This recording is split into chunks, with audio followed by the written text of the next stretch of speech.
आज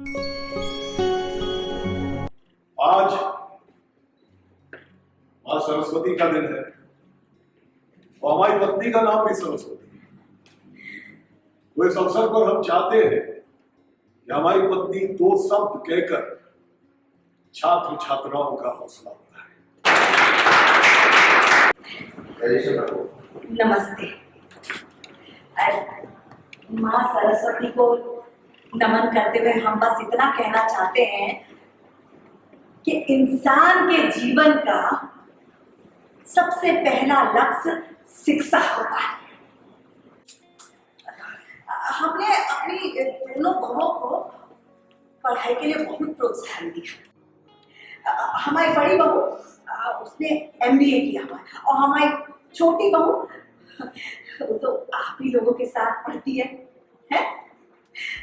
इस शादी के बाद से आज तक हमने अपनी बहुओं को बस यही समझाया कि रसोई के काम में ध्यान कम हो तो चलेगा, लेकिन पढ़ाई में कोनो कमी नहीं होनी चाहिए।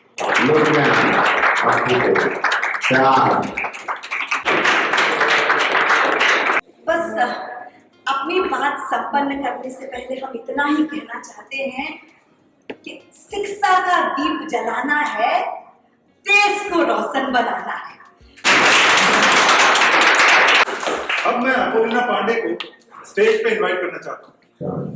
वो हमारी 12वीं कक्षा की यूपी बोर्ड की टॉपर रही और वो हमारे चीफ गेस्ट की बहू भी है।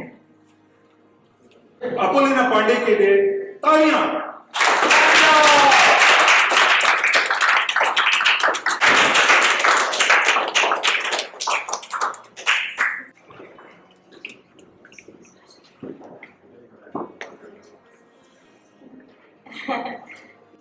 मिसेस पांडे के विचारों से बिल्कुल सहमत हूँ।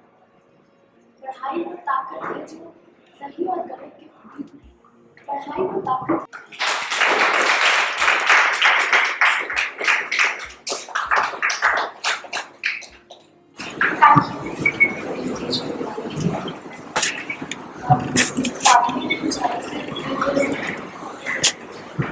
पढ़ाई वो ताकत है जो सही और गलत के बीच में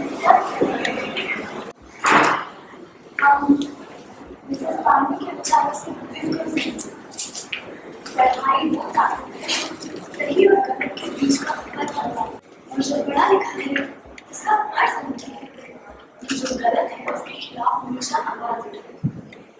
जैसे शादी के बाद लड़कियों की आजादी छिन जाए, रीति रिवाजों की रस्मों में बेड़ियां पड़ जाए, पढ़ लिख कर कुछ बनना चाहती है, अपने घर वालों का, अपने देश का नाम रोशन करना चाहती है, तो फिर हॉस्टल आ जाते हैं, क्योंकि चार लोग क्या कहेंगे कि गलत है, क्योंकि चार लोग क्या कहेंगे गलत है। आखिर शादी का तो फाउंडेशन ही भरोसा होता है, और अगर आपको अपनी बहू पर भरोसा करें तो फिर उसे कैद करने का क्या फायदा?